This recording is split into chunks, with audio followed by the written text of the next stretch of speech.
معدے کے اندر گیس ہو، قبض ہو، یا معدے میں جلن ہو، یا بھوک نہ لگتی ہو،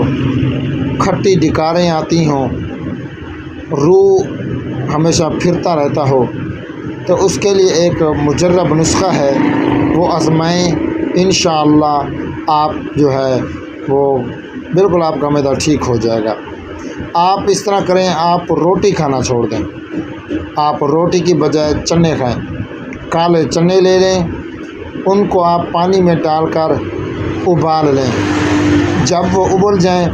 تو ان کو ایک علیحدہ برتن میں نکال لیں۔ آپ ایک ٹکڑی لے لیں سبز پودینے کی، کچھ تھوڑے سے سبز دھنیا لے لیں، ان کو کاٹ کر ابلے ہوئے چنے کے اوپر ڈال لیں، اور کالی مرچیں لے لیں تھوڑی سی پسی ہوئی، ان کو اس کے اوپر چھڑک دیں،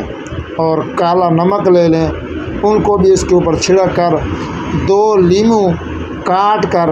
اس کے اوپر نچوڑ کر اس کو آپس میں مکس کریں۔ جب وہ مکس ہو جائیں تو آپ اللہ کا نام لے کر کھانا شروع کریں، 3 سے 4 دن یہی استعمال کریں، انشاءاللہ آپ کا معدہ ٹھیک ہوگا، بھوک بھی لگے گی، کھانا بھی اچھا لگے گا، معدے کے اندر گیس، قبض، جلن ہے وہ بھی ختم ہو جائے گا۔